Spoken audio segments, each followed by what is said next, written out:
오늘 여러분과 더불어서 사망을 멸하러 오신 하나님이라는 주제를 가지고 성경 예언 속에서 이 땅에 오신 우리 그리스도 안상님에 대한 부분을 찾아보는 시간을 갖도록 하겠습니다. 하나님께서 이 땅 위에 육체를 입고 두 번째 오신다. 온 인류 인생들에게 이 소식은 참으로 기쁜 소식입니다. 2000년 전 예수님께서 이 땅에 오셨을 때에도 동방박사 세 사람이 황금과 유향과 모략이라는 또 귀한 선물을 가지고 예수님을 또 아련했던 장면들을 우리가 확인할 수가 있겠습니다. 자, 그렇다면 히브리서 9장의 예언을 따라서 자기를 바라는 자들을 구원에 이르게 하기 위해서 두 번째 이 땅에 또다시 오신다라고 이렇게 말씀을 주셨는데, 인류 인생들이 과연 두 번째 육체를 입고 오시는 그리스도는 올바르게 알아볼까? 초림 때 알아보지 못했던 것처럼 재림 때도 역시 알아보기가 참 어렵습니다. 그러나 성경과 선지자들은 이 땅에 오신 그리스도에 대한 그 특징 중에 하나가 사망을 멸하러 이 땅에 오신다. 다시 말해서 영생을 주기 위해서 이 땅에 두 번째 다시 오시게 될 것이다. 이렇게 알려주신 내용을 오늘 한번 찾아보도록 하겠습니다. 이사야서 25장 열어보도록 합시다.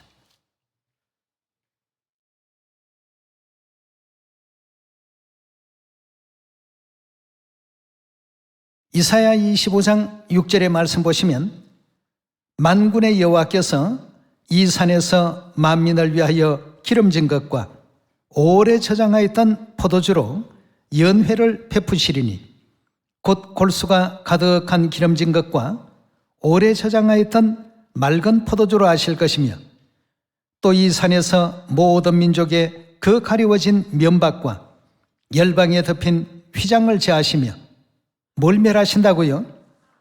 사망을 영원히 멸하실 것이라고 했습니다. 하나님께서 이 땅에 오신 많은 어떤 이유가 있습니다. 죄 사함을 주기 위해서, 또 구원에 이르게 하기 위해서, 사망을 멸하기 위해서, 이런 여러 가지 성경에 예언이 있습니다만, 이사야 선지자는 이사야 25장을 통해서 사망을 영원히 멸하기 위해서 이 땅에 오신다라고 이렇게 알려주고 있습니다. 그럼 사망을 멸하는 이 같은 일을 하고 계시는 분을 이 땅에서 우리가 발견하고 찾아야 되지 않겠습니까? 그렇다면 이사야 34장 16절의 말씀을 보면 성경에는 뭐가 있다고 되어 있죠? 짝이 있다고 되어 있습니다. 사망을 영원히 멸하러 오시는 그분은 과연 이 땅에 또 어떤 진리를 가지고 오실까? 또 어떤 장소에 오실까? 언제 오실까? 이런 등등의 모든 예언들이 성경 가운데 전부 기록되어 있더라는 것입니다. 이런 것이 없이 우리가 그냥 막연히 누구를 믿자 이렇게 해서 신앙한다는 것은 영원 세세토록 존재할 앞으로의 어떤 그 세계에 있어서 영원한 어떤 지옥에도 빠질 수 있는 것이고, 또 올바르게 하나님을 제대로 잘 발견하고 그 가르침대로 바르게 또 따르게 된다면 영원한 천국에서 세세토록 영생과 복락을 누릴 수 있는 일이기 때문에 이 부분을 발견한다는 것은 굉장히 참 중요한 내용이라고 볼 수 있겠습니다. 인류 인생으로서 반드시 사망을 영원히 멸하러 오신 그분을 어떻게 해야 되겠습니까? 찾아야 되겠습니다. 이사야 25장 8절에 우리 계속 한번 봅시다. 사망을 영원히 멸하실 것이라 주 여호와께서 모든 얼굴에서 눈물을 씻기시며 그 백성의 수치를 온 천하에 제하시리라. 여호와께서 이같이 말씀하셨느니라. 그 날에 말하기를, 이는 바로 이분은 어떤 분입니까? 우리의 하나님이시라. 사망을 영원히 멸하시는 이분은 우리의 하나님이시라. 우리가 그를 기다렸으니 그가 우리를 구원하시리로다. 이는 여호와시라. 우리가 그를 기다렸으니 우리는 그 구원을 기뻐하며 즐거워하리라 할 것이며 라고 했습니다. 이 이사야 25장 사망을 영원히 멸하시는 이분이 바로 우리의 하나님이시라고 그렇게 예언하고 있으니까 오늘 이 부분에 대해서 우리가 한번 찾아봐야 되겠습니다. 하나님께서 이 땅에 오셔서 어떤 진리를 통해서 이 역사를 이루어 가실 것인가? 우리 요한복음 6장에서 찾아보도록 하겠습니다. 요한복음 6장 53절의 말씀 보시면 예수께서 이르시되 내가 진실로 진실로 너희에게 이르노니 인자의 살을 먹지 아니하고 인자의 피를 마시지 아니하면 너희 속에 생명이 없나니라. 내 살을 먹고 내 피를 마시는 자는 뭘 갖는다고요? 영생을 갖는다는 의미는 사망을 어떻게 한다는 의미입니까? 영원히 없앤다는 의미가 되겠습니다. 즉 우리 모든 인류에게 영생을 주시겠다는 뜻 아니겠습니까? 54절의 말씀 보시면 내 살을 먹고 내 피를 마시는 자는 하고 그 조건을 붙여놓으셨습니다. 내 살을 먹고 내 피를 마시는 자는 영생을 가졌고 마지막 날에 내가 그를 다시 살리리니 이는 내 살은 참된 양식이요 내 피는 참된 음료로다. 내 살을 먹고 내 피를 마시는 자는 내 안에 거하고 나도 그 안에 거하나니 살아계신 아버지께서 나를 보내심에 내가 아버지로 인하여 사는 것 같이 나를 먹는 그 사람도 나로 인하여 살리라 하고 했습니다. 자, 여기에 지금 인자의 살을 먹고 인자의 피를 마시는 자는 영생을 가졌고 마지막 날에도 어떻게 하신다고 했습니까? 살릴 것이다 하고 했습니다. 그럼 우리가 이 땅에 육체를 입고 오신 그 하나님을 어떻게 발견해야 될까? 지금 요한복음 6장 53절, 54절, 55절, 56절에 나오는 말 그대로 사망을 없애시는 하나님의 방법을 우리에게 알려주고 있습니다. 인자의 살을 먹고 인자의 피를 마시면 영생을 가졌고 마지막 날에도 내가 그를 살릴 것이다 하고 했습니다. 이 장면을 잘 주목 한번 해보십시오. 그라고 하는 사람은 뭘 먹고 뭘 마신 사람을 의미하는 것입니까? 인자의 살을 먹고 인자의 피를 마신 그 사람들을 살릴 것이다 하고 했습니다. 다시 말해서 사망을 없이 해줄 것이라는 뜻 아니겠습니까? 예. 초림 때뿐만 아니라 마지막 시대에도 동일하게 그 진리가 또 지켜져야 된다는 의미를 담고 있는 대목이 되겠습니다. 자, 그렇다면 인자의 살과 인자의 피를 먹고 마시는 그 길을 마태복음 26장에서 확인해 보도록 하겠습니다. 마태복음 26장 17절의 말씀 보시면 무교절의 첫날에 제자들이 예수께 나와 가로되 유월절 잡수실 것을 우리가 어디서 예배하기를 원하시나이까 라고 했습니다. 자, 인자의 살과 인자의 피를 먹고 마시는 사람은 영생 주신다고 하셨는데 여기에 갑자기 유월절이 왜 등장합니까? 라고 물을 수가 있겠습니다만 18절의 말씀 계속 봅니다. 가라사대 성한 아무에게 가서 이르되 선생님 말씀이 내 때가 가까웠으니 내 제자들과 함께 유월절을 너 집에서 지키겠다 하시더라 하신데 제자들이 예수의 시키신 대로 하여 유월절을 예배하더라 하고 했습니다. 자, 유월절 잡수시는 장면 26절로 넘어가 보겠습니다. 저희가 먹을 때에 예수께서 떡을 가지사 축복하시고 떼어 제자들을 주시며 가라사대 받아 먹으라. 이것이 뭐라고요? 예, 유월절 떡을 가리켜서 내 몸이라. 즉 요한복음 6장에서 설명하는 그 인자의 살, 그 부분에 대해서 유월절을 통해서 떡을 주시면서 이것이 바로 내 몸이라고 예수님께서 말씀하고 계시죠. 27절입니다. 또 잔을 가지사 사례하시고 저희에게 주시며 가르사되 너희가 다 이것을 마시라. 바로 유월절에 포도주가 담긴 잔이죠.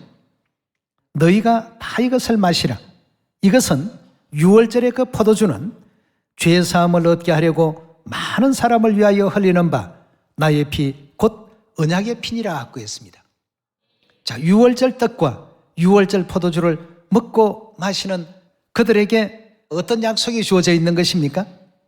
영생을 주시겠다는 약속이 주어져 있는 것 아니겠습니까?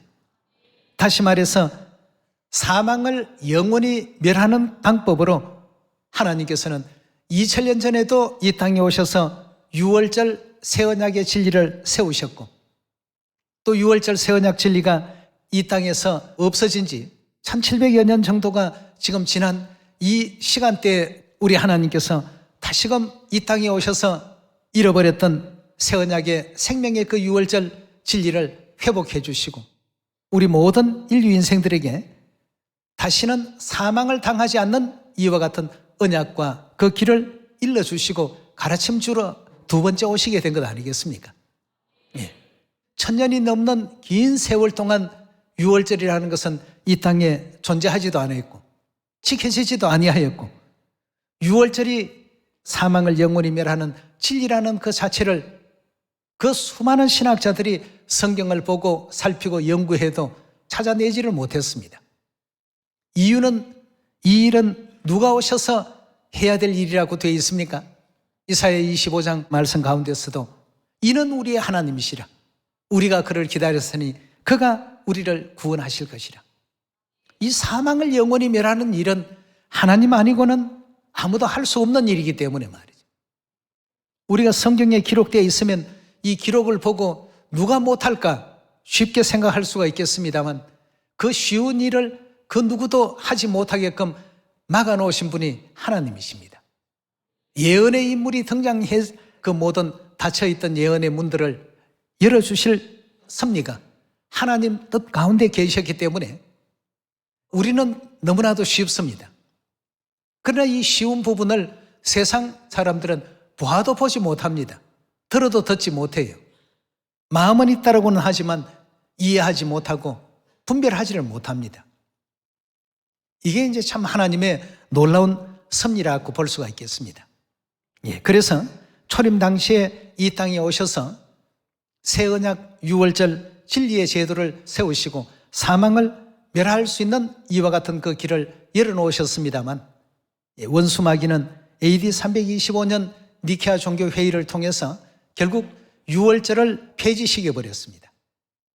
그 폐지된 상태로서 1700년이라는 긴 세월이 흐르도록끔 그 누구도 유월절 새 언약 진리를 밝혀내지 못하고 지키도록끔 알려주지도 아니하고, 결국 이 일은 그가 오셔서 직접 가르침을 주지 아니하고는 그 어떤 인류 인생이라도 유월절 생명의 진리를 올바르게 지킬 수가 없고 또 알아낼 수가 없기 때문에 그런 어떤 현상이 일어날 수밖에 없었던 것이죠. 예, 그래서 마태복음 26장에는 인자의 살을 먹고 인자의 피를 마시라 하는 이 대목을 유월절 떡은 인자의 살이다, 인자의 몸이다, 유월절 포도주는 인자의 피다, 이렇게 예수님께서 알려주심으로 말미암아 유월절 진리라고 하는 것은 사망을 멸하기 위해서, 즉 영생을 주기 위해서 하나님께서 이 땅에 오셔서 세우신 최고의 어떤 진리라는 사실을 확인할 수가 있는 대목입니다. 누가복음 22장 7절의 말씀 보도록 하겠습니다. 22장 7절의 말씀 보시면 유월절 양을 잡을 무교절 일이 이런지라 예수께서 베드로와 요한을 보내시며 가라사대 가서 우리를 위하여 유월절을 예비하여 우리로 먹게 하라. 여짜오되 어디서 예비하기를 원하시나이까? 이르시되 보라, 너희가 성내로 들어가면 물 한 동이를 가지고 가는 사람을 만나리니 그에 들어가는 집으로 따라 들어가서 그 집 주인에게 이르되 선생님이 내게 하는 말씀이 내가 내 제자들과 함께 유월절 먹을 객실이 어디에 있느냐 하시더라 하라. 그리하면 저가 자리를 베푼 큰 다락방을 보이리니 거기서 예비하라 하신대 저희가 나가 그 하시던 말씀대로 만나 유월절을 예비하니라 그랬습니다. 자, 베드로와 요한을 통해서 예수님께서는 유월절을 준비시키셨고 14절의 말씀 이어서 보도록 합니다. 때가 이르매, 여기서 때라고 하는 것은 유월절 시각이 이르매 예수께서 사도들과 함께 앉아서 이르시되 내가 고난 받기 전에 너희와 함께 이 유월절 먹기를 어찌했다고요? 원하고 원하였다고 했습니다. 자, 이 원하고 원하신 이 유월절의 그 이면에 어떤 의미가 있기 때문에 예수님께서 원하셨을까? 거기에는 사망을 영원히 멸하는 약속이 그 안에 있기 때문입니다. 19절로 넘어갑니다. 또 떡을 가져 살해하시고 떼어 저희에게 주심에 가로사대 이것은 너희를 위하여 주는 내 몸이라. 너희가 이를 행하여 나를 어떻게 하라고요? 이것을 행하기도 하고 나를 기념하기도 하라고 했습니다. 떡과 포도주를 먹고 마시는 이 유월절의 그 행사는 예수님께서 친히 명해 놓으신 진리요, 또 규례요, 법도인 것입니다. 20절입니다. 저녁 먹은 후에 잔도 이와 같이 하여 가로사대 이 잔은 내 피로 세운 뭐라고요? 새 언약이니 곧 너희를 위하여 붓는 것이라 하고 했습니다.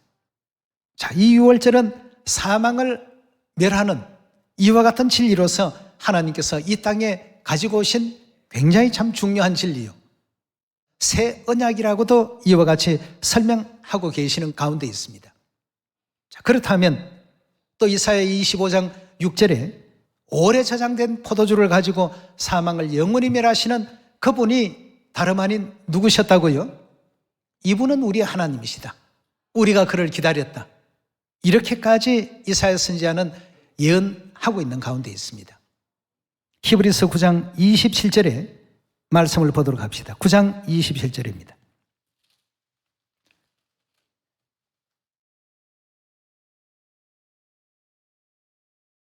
한 번 죽는 것은 사람에게 정하신 것이요 그 후에는 심판이 있으리니 이와 같이 그리스도도 많은 사람의 죄를 담당하시려고 단번에 들이신 바 되셨고 구원에 이르게 하기 위하여 죄와 상관없이 자기를 바라는 자에게 몇 번째요? 두 번째 나타나시리라 하고 했습니다. 자, 오시지 아니하고는 우리에게 구원이 주어질 수 없기 때문에 영원히 어떤 것 사망의 종로로 살 수밖에 없는 우리들이기 때문에 이 사망을 멸하기 위해서 누가 오셔야 됩니까? 하나님이. 이 일은 아무도 할 수 없는 일입니다. 일반 목사가 할 수 없는 일입니다. 세상의 그 어떤 종교단체의 지도자라도 아무도 할 수 없는 일인데 이 일을 하는 이분을 보니까 다름 아닌 누구라고요? 우리가 기다렸던 바로 그 하나님이시구나. 이는 우리의 하나님이시라. 우리가 그를 기다렸으니 그가 우리를 어떻게 한다고요? 구원하시리라. 지금 히브리서 9장 28절에도 자기를 바라는 자들에게 몇 번째요? 구원에 이르게 하기 위해서 두 번째 오신다고 했습니다. 그럼 두 번째 이 땅에 오실 때에도 사망을 없애기 위해서 오신 하나님이셔야 되는 것입니다. 그럼 사망을 없애려면 어떤 진리를 가지고 이 땅에 등장하셔야 되겠습니까? AD 325년 이래로 사라졌던 유월절 새언약 생명의 진리를 가지고 등장하시는 분이 되셔야 되지 않겠습니까? 그 유월절 새언약 진리를 가지고 등장하셔야만 우리의 하나님이 되시고 우리는 그 하나님의 백성이 될 수 있는 것입니다. 자, 거기에 대한 예언도 알아보도록 합시다. 예레미야 31장.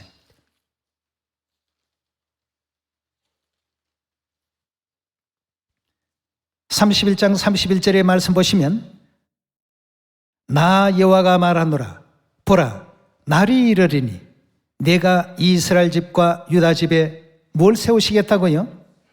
새 언약을 세우리라 하고. 새 언약 그 범위 안에는 안식일도 들어가고 침례도 들어가고 많은 어떤 진리의 내용이 들어갑니다만 특별히 예수님께서는 유월절 언약을 새 언약이라고 최종 선포를 해주셨습니다. 32절입니다. 나 여호와가 말하노라 이 언약은 내가 그들의 열조의 손을 잡고 애굽 땅에서 인도하여 내던 날에 세운 것 같이 아니할 것은 내가 그들의 남편이 되었어도 그들이 내 언약을 파했음이라. 나 여호와가 말하노라 그러나 그날 후에 내가 이스라엘 집에 세울 언약은 이러하니 곧 내가 나의 법을 그들의 속에 두며 그 마음에 기록하여 나는 그들의 뭐가 된다고요? 하나님이 되고 그들은 내게 있어서 뭐가 된다고 했습니까? 내 백성이 될 것이라고 했어요. 그럼 하나님과 백성 사이에 내가 너희 하나님이다, 너희가 내 백성이다 하는 확실한 증거가 있어야 되겠습니다. 무엇이 증거가 된다고 했습니까? 나의 법을 그들의 속에 두겠다고 했습니다. 하나님의 법 가운데 어떤 법을 얘기하고 있습니까? 새 언약의 법. 새 언약의 법을 창조하신 분은 우리의 하나님이시고 그걸 받아들이는 백성들은 하나님의 백성이 되는 것입니다. 예. 그렇다면 유월절 이 새 언약 이 진리는 사망을 멸하기 위해서 하나님께서 세우신 생명의 법이라고 볼 수 있겠습니다. 예. 그럼 사망을 멸하기 위해서 세우신 이 생명의 법을 오늘날 우리 인류 인생들에게 알려주시고 닫혀 있었던 그 문을 열어주신 그분이 과연 누구냐 하는 것이 이제 굉장히 참 중요한 내용이 되겠습니다. 이사야 25장 6절의 말씀을 통해서 보면 많은 사람들은 이분은 우리의 하나님이시라, 우리가 그를 기다렸다, 3500년 전 홍해를 가르시고 이스라엘 백성들을 애굽의 노예 생활에서 해방시키셔서 가나안으로 인도하신 그 하나님이시다, 2000년 전 이 땅에 오셔서 골고다의 십자가에 그 보혈의 피를 흘리셔서 인류에게 죄사함의 길을 열어주신 그 하나님이시다. 왜냐하면 이분을 통해서 사망이 어떻게 되었기 때문입니까? 영원히 멸함을 받을 수 있기 때문에 말이에요. 그런 잔치를 열어주실 수 있는 분은 오직 하나님 외에는 없습니다. 그 누구도 긴 세월과 시간 속에서 유월절 생명의 진리를 회복시켜 주신 분이 없었습니다만 그리스도 안상님께서 다시는 사망도 없고 애통하는 것도 없는 천국 나라로 우리를 인도하기 위해서 사망을 영원히 멸하는 새 언약 유월절 진리를 우리 모든 인류에게 선포해 주셨습니다. 그렇다면 안상님은 성경과 선지자들이 예언하신 누구라는 사실로 우리가 바로 이해해야 되겠습니까? 사망을 영원히 멸하시는 그 잔치를 열어주시는 분은 오직 하나님 외에는 없단 말이에요. 이는 여호와시라, 우리가 그를 기다렸으니 그가 우리를 구원하실 것이다. 여러분, 우리가 2000년 전 예수님이 이 땅에 오셨을 때 예수님 믿는 사람들을 바리새인들, 서기관들, 그 유대인들이 저들은 사람 믿는 종교단 말이죠. 사람을 어찌 하나님이라고 하느냐. 그래서 베드로도 바울도 또 초대교회 모든 성도들도 이단이라는 그런 소리들을 전부 들었습니다. 그렇지만 오늘날 이 성령 시대에 우리는 성경과 선지자들이 증거하는 이 예언을 믿어야 되겠습니다. 이 예언을 그대로 가지고 이 땅에 오신 그리스도 안상님, 사망을 멸하기 위해서 유월절 새 언약 떡과 포도주를 가지고 오신 그리스도 안상님에 대한 이 믿음을 세상 그 어떤 내용과도 우리는 바꿔서는 안 되겠습니다. 잃어버려서도 안 되겠습니다. 그래서 요한계시록 3장에도 주신 말씀이 네가 가진 것을 내가 다시 올 때까지 어떻게 하고 있으라고요? 굳게 잡아 아무나 그 면류관을 빼앗지 못하게 하라 말. 굉장히 귀한 보물을 지금 우리가 얻고 있는데 그 보물을 가치 없이 여기고 주위에서 회방하는 얘기를 듣고 이 귀한 것을 놓치거나 잃어버려서는 안 되겠더라는 것이죠. 예, 그래서 예레미야 31장에서도 새 언약을 세우시는 분은 하나님이셨고 새 언약을 지키는 사람들은 하나님의 백성이 될 것이라고 분명히 예언하고 있습니다. 그래서 하나님께서는 새 언약의 중보자가 되시고 이 새 언약을 통해서 영원한 천국의 기업을 받을 수 있는, 하나님 나라에 돌아갈 수 있는 특권을 하나님께서 허락하신다고 했습니다. 히브리서 9장 14절의 말씀 함께 보겠습니다. 히브리서 9장 14절입니다.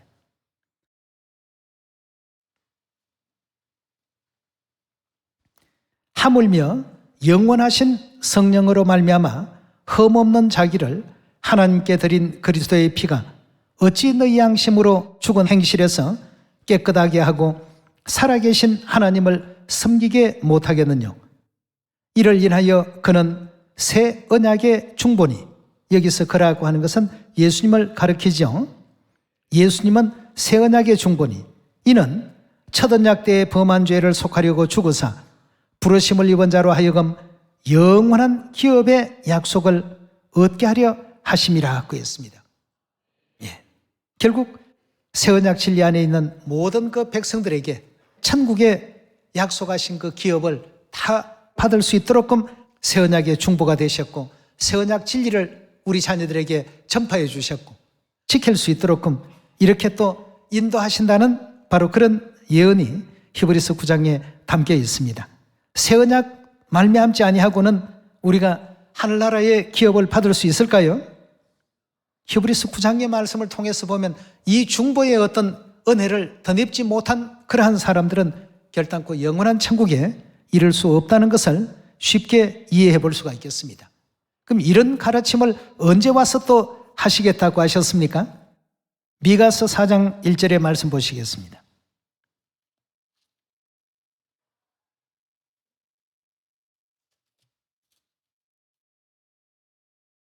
말일에 이르러는 말일의 사건입니다. 여호와의 전의 산이 산들의 꼭대기에 굳게 서며 작은 산들 위에 뛰어나고 민족들이 그리로 몰려갈 것이라. 곧 많은 이방이 가며 이르기를 오라 우리가 여호와의 산에 올라가서 야곱의 하나님의 전에 이르자. 그가 그 도로 우리에게 어떻게 하신다고 했죠? 가르치신다고 했어요. 1700년 동안 사라졌던 새 언약의 그 모든 진리가 이제 하나님께서 이 땅에 오셔서 가르침을 주지 아니하고는 우리에게 스스로 알 수 있는 그런 방법과 길이 없습니다. 그가 그 도로 우리에게 가르치실 것이라. 우리가 그 길로 그 가르쳐 주신 그 진리대로 어떻게 한다고요? 행하리라 하리니. 자, 가르쳐 주신 그대로 지금 행하고 보니까 새 언약의 진리가 사망을 영원히 멸하는 진리였다는 사실을 발견할 수 있는 것 아니겠습니까? 그가 그 도로 우리에게 가르치실 것이라. 우리가 그 길로 행하리라 하리니 이는 율법이 어디에서 나옵니까? 시온에서 나올 것이요 여호와의 말씀이 예루살렘에서부터 나올 것이라고 했습니다. 하나님께서 이와 같이 친히 오셔서 우리 인류 인생들에게 가르침을 주지 아니하고는 여러분도 저도 안식일이 토요일인지 6월절이 올바른 생명의 진리인지 새 언약이 무엇인지 아무것도 알지 못한 채 그저 이 땅에 다른 사람들이 살아가는 대로 말은 이제 예수님을 믿는다고 하지만 일요일, 크리스마스, 십자가 이런만 교회지 전부 태양신 숭배하는 행위를 교회 내에서 하고 있기 때문에 에스겔 선지자는 에스겔서를 통해서 참으로 가정한 일이라고 했습니다. 입과 입술로는 하나님을 섬긴다고 하면서 실제 행위는 태양신을 숭배하고 있으니까 말이죠. 그래서 그들을 남기지 아니하고 하나님께서 다 형벌하신다는 성경과 선지자들의 예언들을 바라볼 때에 우리를 사망에서 건지시고 영생의 나라, 다시는 사망이 없는 천국 세계로 인도하기 위해서 이 땅에 오신 그리스도 하늘아버지 안성님, 새 예루살렘 하늘어머니, 영원한 감사와 영광과 찬양을 항상 돌릴 수 있는 우리 모두가 되어야 되겠습니다. 오늘 사망을 멸하러 오신 하나님이라는 주제를 다시 한번 우리 마음 가운데 깊이 되새기시고 성경과 선지자들이 이처럼 곳곳에 면면히 또 알려주신 이 진리의 말씀을 더 큰 확신을 가지시고 우리 주위에 많은 사람들에게도 안사홍님이 참 그리스도시요 하나님이심을 증거하고 전파할 수 있는 우리 시온의 모든 형제 자매들이 다 되시기를 부탁드리면서 말씀 마치도록 하겠습니다. 감사합니다.